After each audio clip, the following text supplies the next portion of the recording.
जबलपुर में नेताजी सुभाष चंद्र बोस फाउंडेशन के चेयरमैन और वरिष्ठ पत्रकार जयंत वर्मा ने INS 24/7 से खास बातचीत की और बातचीत में जयंत वर्मा ने बताया है कि आजादी के समय दो विचारधारा काम कर रही थी। उन विचारधारा के चलते ही त्रिपुरी अधिवेशन के स्थान पर नेताजी के नाम का उल्लेख नहीं किया गया।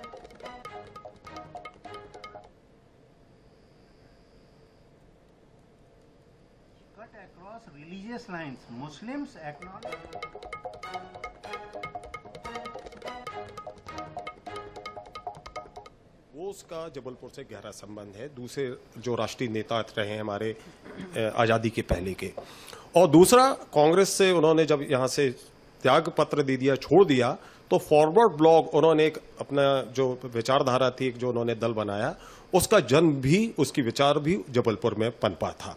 तो इस दृष्टि से सुभाष चंद्र बोस का जबलपुर से गहरा संबंध है। नेताजी का हमारे जबलपुर के स्वतंत्रता संग्राम में बहुत खास महत्वपूर्ण भूमिका है, उनका योगदान है।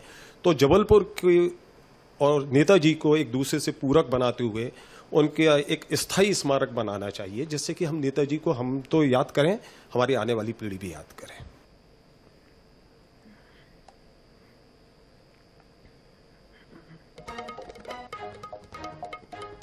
सुभाष चंद्र बोस फाउंडेशन के फाउंडर एवं वरिष्ठ पत्रकार जयंत वर्मा जी, हम उनसे चर्चा करेंगे और जानने का प्रयास।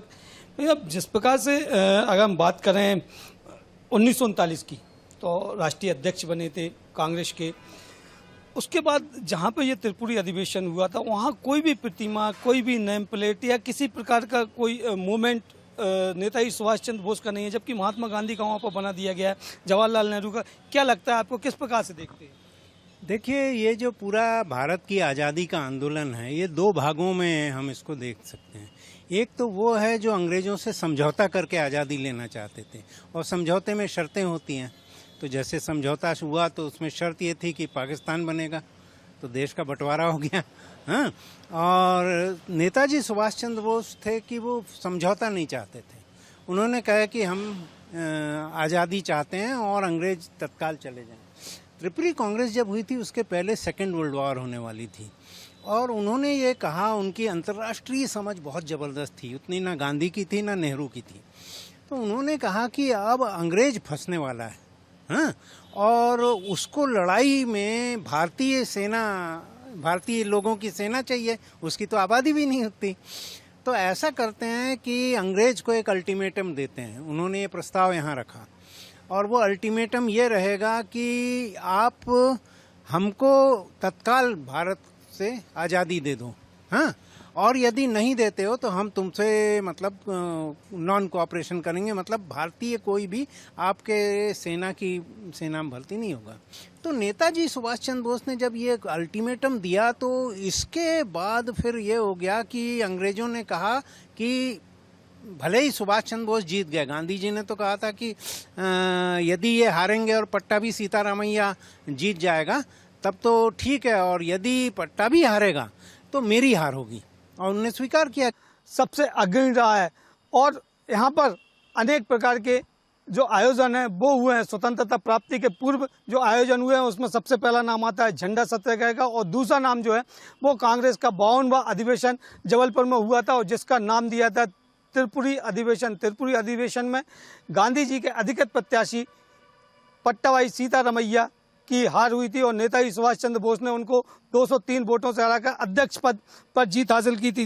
यही देख सकते हैं कि यही वो स्थान है जबलपुर का, जहां पर त्रिपुरी का राष्ट्रीय अधिवेशन जो है, कांग्रेस का राष्ट्रीय अधिवेशन, त्रिपुरी अधिवेशन जो है वो यहाँ पर हुआ था। और यहाँ सबसे बड़ी बात यह है कि इस अधिवेशन में 52 हाथियों का रथ भी बना था, जिसका नेतृत्व नेताजी सुभाष चंद्र बोस को करना था, लेकिन 104 डिग्री बुखार होने के कारण वो उसमें शामिल नहीं हो पाए थे। हालांकि उसके बाद उन्होंने एक अपना भाषण भी दिया था, जिसको आज भी लोग याद करते हैं। लेकिन हम यहाँ पर बात कर रहे हैं राष्ट्रीय अधिवेशन जहाँ हुआ था उस स्थल की, तो देख सकते हैं यही वो स्थल है जहाँ पर राष्ट्रीय अधिवेशन हुआ था, और नेताजी सुभाष चंद्र बोस यहाँ पर अध्यक्ष निर्वाचित हुए थे। लेकिन सबसे हैरानी की बात जो सामने आ रही है वो ये है कि यहाँ पर राष्ट्रीय अधिवेशन होने के बाद इसको शहीद स्मारक, गांधी स्मारक तो बना दिया गया, जवाहरलाल नेहरू स्मारक बना दिया गया, लेकिन नेताजी सुभाष चंद्र बोस का कहीं भी नामो निशान यहाँ पर नजर नहीं आता है। ये हैरानी और आश्चर्य कर देने वाली बात है। चूंकि देख सकते हैं कि ये एक हॉल बनाया गया है जिसको नगर निगम द्वारा संचालित किया जाता है, लेकिन इस हाल में गांधी जी की प्रतिमा लगी, गांधी जी की फोटो यहाँ पर लगी हुई है। साथ में अगर हम बात करें तो गांधी जी के तमाम विचार जो हैं वो यहाँ पर लिखे गए हैं, लेकिन नेताजी सुभाष चंद्र बोस जो यहाँ से अध्यक्ष चुने गए थे उनका कहीं भी नामो निशान देखने को नहीं मिलता है। यही नहीं, पूरे जो बगीचा बनाया हुआ है, जो यहाँ उद्यान संचालित हो रहा है, पूरे उद्यान में यहाँ पर जो है कहीं पर भी नेताजी सुभाष चंद्र बोस की तस्वीर नज़र नहीं आएगी, कहीं पर भी आपको उनका कोई स्टैचू नज़र नहीं आएगा, या कहना चाहिए उनका कोई नाम जो है वो यहाँ पर कहीं दिखाई नहीं दे रहा है। इसका क्या कारण है ये जानने की बात होगी, लेकिन